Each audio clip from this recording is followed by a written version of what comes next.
Next, let's talk about these skirts, as well as voxel, finger, and hand optimization. Of course, the credit calculation here may vary depending on the version, and the rules may also be different. For now, it temporarily consumes usage counts. The credits consumed later may also be different. This depends on the official release. Here are some parameters. This parameter controls the influence range, which is the weight. This controls the weight transition. That's basically it. Normally, you don't need to change it. You can just leave the default settings. If you have special requirements, for example, if you want a straighter transition or an ease-in and ease-out effect, you can enable this option. Otherwise, just leave the defaults. Then there's undo weight. Weight means the weights in Max. Some operations in Max cannot be undone with Ctrl+Z. Undo is basically Ctrl+Z, which means going back to the previous step. We've added an undo button here, for example, after adding a model and performing weight operations. All of these operations, for example, if you click it once and perform an operation, but you're not satisfied with the result, just click undo, and it will return to the state before the operation. Of course, undo does not refund the credits, because the operation has already been processed. Now let's talk about skirts. In the previous lesson, we processed the body weights and optimized them, but the skirt hasn't been processed yet. These parts haven't been finished yet. Let's start with the skirt. This skirt goes all the way around. This is also a skirt, but it's not like a one-piece dress. Let's use another character for demonstration. We'll use this one. Because it has a skirt, this involves another way of selecting points. Previously, we selected models by adding them. All the models are listed here. Next, we'll optimize the skirt weights for each model.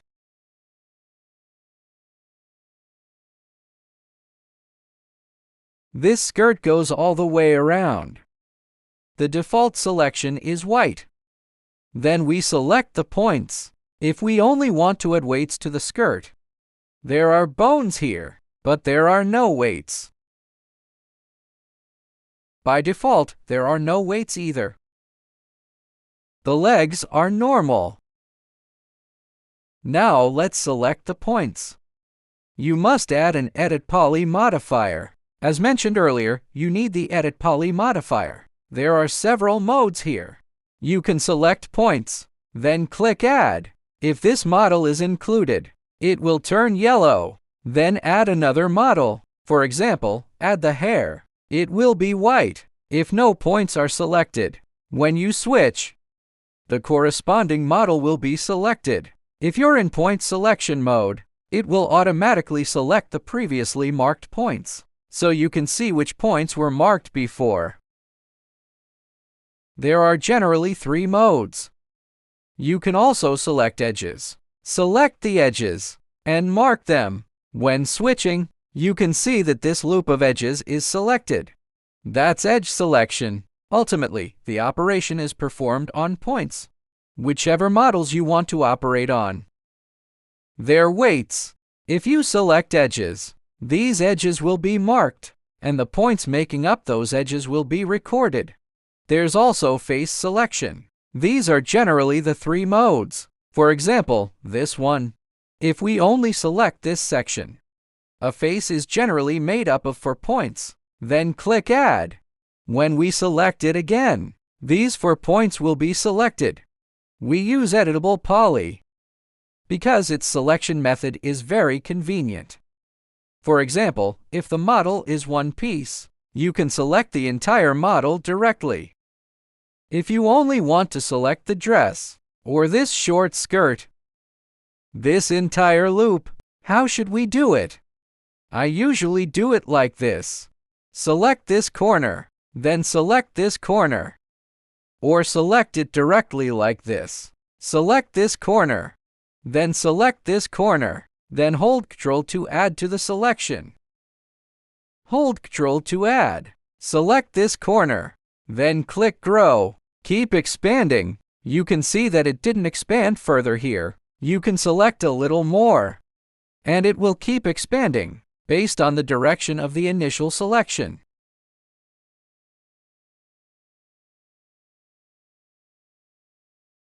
It looks like some points are still missing. Let's add them manually.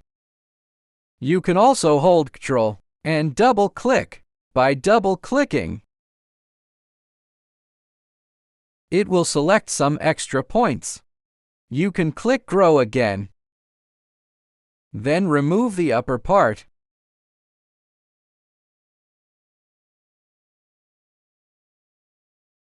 Hold Alt to remove it. We don't need this loop. Just subtract it from the selection.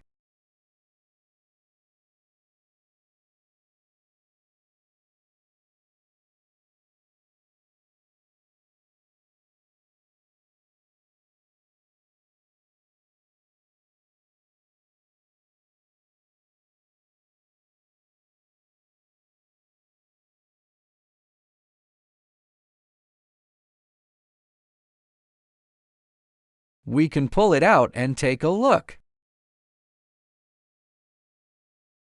at what we've selected. You can see that only the skirt section is selected. Click Clear, because we're only operating on the skirt. The skirt is now marked. You can see these marked points. It's best not to stay in point selection mode. Now let's mark the bones. You only need to mark the top level bone. Just select the top level. It will automatically add all the bones. The bones will turn green. Then click Skirt. It will ask if you're ready. Then you can start.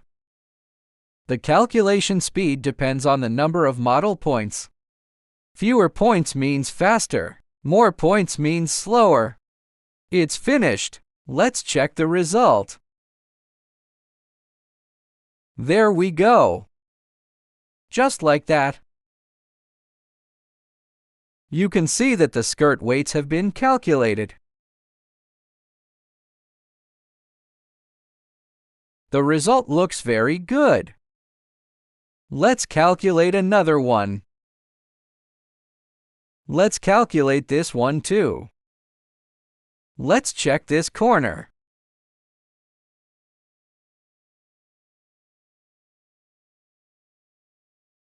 There is no interference either. Now let's calculate the cape. We only want to calculate these few sections. Use cloth. This is a ribbon. We'll talk about ribbons separately later. Here we'll talk about cloth. Select the model in the same way. Add the editable poly level. Then make a selection. Use Grow to expand it.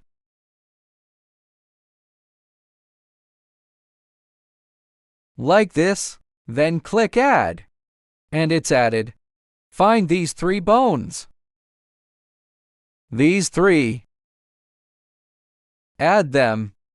Then click Cloth. The AI has processed it. Let's check the result.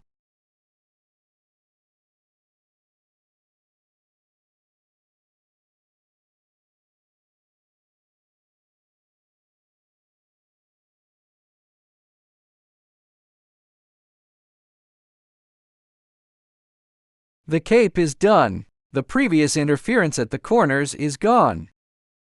It's now separated. So these are the 2 methods. And this one is for ribbons, for example, like the previous model. For this model, let me demonstrate how to separate these skirt sections. It's the same process, using the ribbon method. This also works. Add an Edit Poly modifier. Make sure to clean the selection, because we're only working on this part. For example, select this section. Select this part of the model to perform the operation. Just double-click. Just double-click. For example, add it. We'll use this one. Select these two bones. Add them, then process it. The skirt works too. Cloth works too. You can use cloth as well. This model doesn't have many points, so the AI calculates it very well. At this point, this is the result. If you think this separation is good enough, then that's fine. Of course, you can also use the ribbon method. In that case, you'll need the batch ribbon tool. If there is only one model here, for example, the hair, just one strand, then select it. Right now, the hair is attached to the head. Although the hair is separated from the head, its weights are still assigned to the head. We can also use this method. First, select the entire hair using Grow, because it is a separate model. Actually, after selecting it, click Add. Add everything. Then select the bones corresponding to the hair. To process it, you only need to select the top level bone. After selecting it, click Ribbon, and it's separated.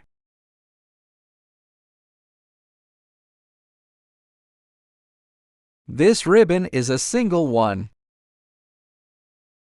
Just one. But if you have many ribbons and want to process them in batches, then we can use batch. Here's how to process ribbons in batches. It's the same process. First, select the model. Select this one. You can bring this one up. Don't use point selection mode. You must select at this level. You can select points or faces. Generally, there are 3 modes: point, edge, and face. Select the model.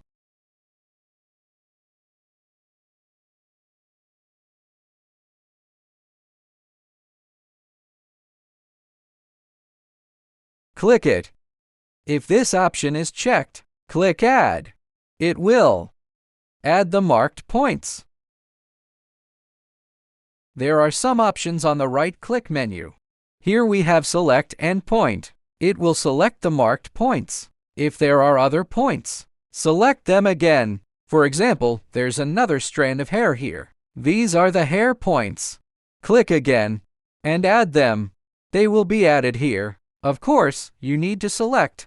The point counts may be the same, but they are in different positions. Select them like this and like this to select the corresponding points. You can clear the selection because I don't have these points here. This model only has one, which is this one. We need to separate it first. This side is controlled by this, and that side is controlled by the other one. You can also select faces. For example, first select the faces on this side. Select all the faces first, then clear the selection. You can see that this side is selected. Then click Add. There is another model here. Just one model. These points belong to this model. Then select the points, and these points will be selected. Then select the points on the other side. Then clear this side. Then add it. We also need to mark the bones.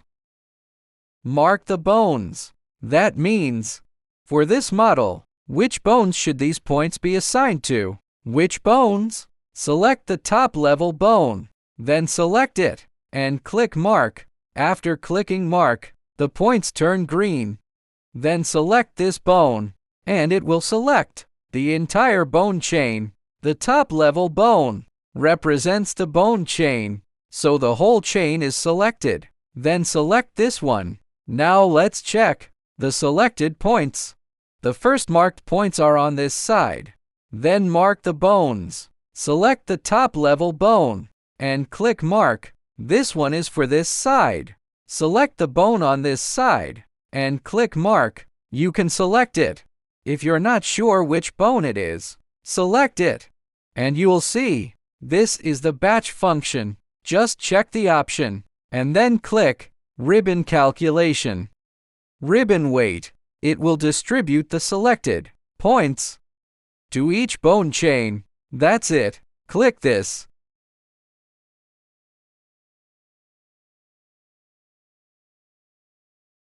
You can see it's done. This one only controls this side. This one only controls the other side.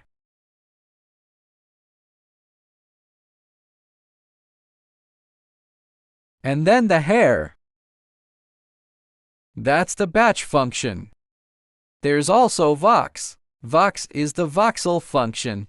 Voxel works based on the shape of the model and divides the model into small spheres. Then based on the spheres' distance from the bones, it assigns the weights. It's similar to Max's default weighting. For example, sometimes the finger weights get messed up. For example, just mess them up a little.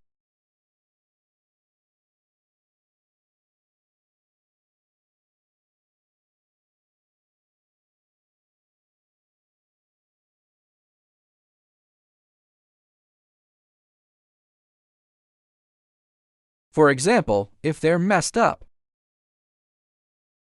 we can use voxel. For voxel, first clear the selection. Select this. Don't check this option. Then select the bones you want to use. You can add all the bones. Bones you don't need can be added too. Click voxel. There are two parameters. One is the number of bones that can influence each point. The other is the influence range. The defaults are usually fine. You can also adjust them yourself. Click OK. The settings are complete. The hands weights have been reset.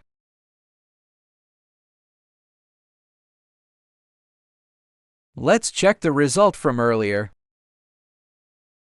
You can see it has been restored to the default voxel result. Of course, when the fingers are close together, voxel can have this problem where the fingers become connected.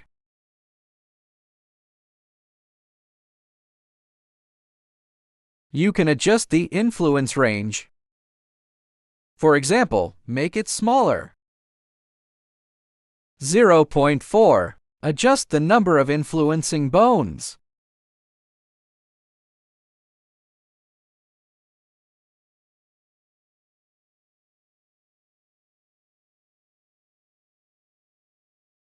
So each point is influenced by only 2 bones.